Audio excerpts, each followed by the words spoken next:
All right, so I want to read from a New York Times article that's looking at emails and more specifically how professors discriminate the bias and the prejudice based off of the names in emails. So I guess if we were forming in terms of research question, are professors more biased towards certain ethnic populations, towards male or female in emails? So basically what the New York Times did was they created a whole bunch of emails, students, and sent it to professors, and they wanted to see what the response rate was. Okay. And so, just to sort of summarize very briefly the results, professors were more responsive to white male students than to female, black, Hispanic, Indian, or Chinese students in almost every discipline across all the universities that they did this. Wow. Yeah. Business had the biggest gap with 87% of white males receiving responses, compared with just 62% of all females and minorities combined.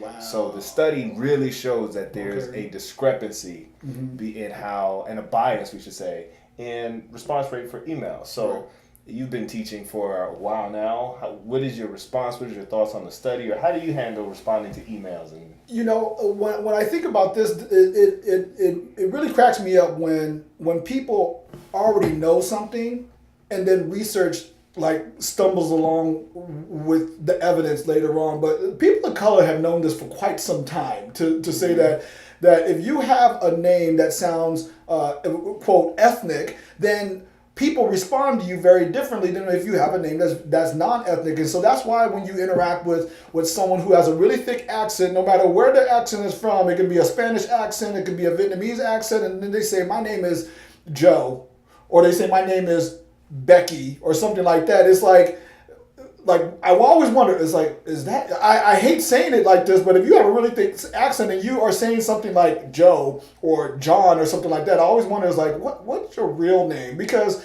like I said, people are understanding that that people do discriminate based on your name, because it's a signifier of your ethnicity, right? And so black people and Chicano Latinos, I know that we actively do this in naming our that there's a population that actively go against the quote the more ethnic sounding names, so that their kids won't be discriminated against and things like that. Bad thing is that that's only on paper.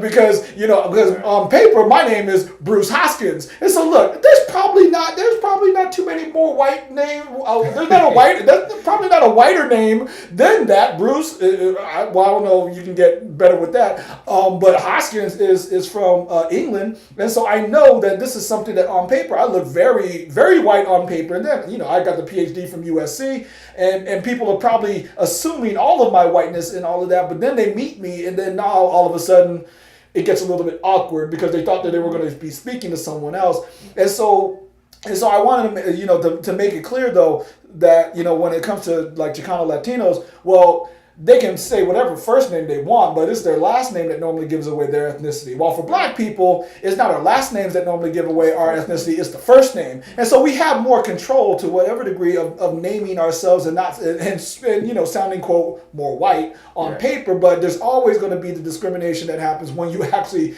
are face to face with the people and whatnot, and that you're just like, oh, you're not who I thought was going to be at this interview. And so then things start getting a little bit awkward. But like I said, it's just really cool to me.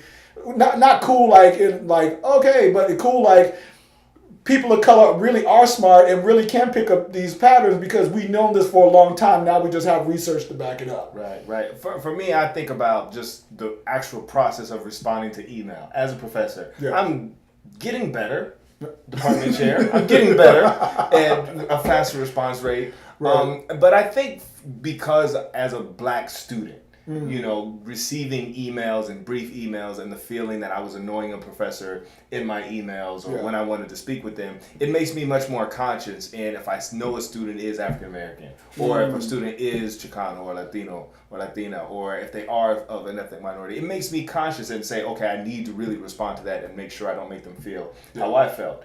But because I'm doing that for students of color, then it makes me also conscious, well, I don't want to be unfavorably discriminating for them in my response rate. So now white students are gonna be like, don't take Professor Blackshear because he never responds to my emails. Right. He'll respond to a black student in a day, but it takes a white student because you don't want that. So then that makes me even more conscious of now I need to respond to everybody, which really works against me because then I end up responding to nobody. Because I got all these emails. I don't want to be discriminatory. So and I think part of it too is just being in sociology. That's sort of the cool thing about sociology. Yeah. Regardless of where you are, what you teach, just that exposure to how institutional discrimination works, how prejudice works. At some point, we've all had these classes or taught these classes, so it makes us aware. Yeah, and wrapping that up to just say, we're all preconditioned to this. I guarantee you, if you walked up to any of those professors and said, do you do this? I guarantee you 99% of them are going to say, oh, no, I treat everybody, absolutely not. I treat everybody fairly. And then you get this to say,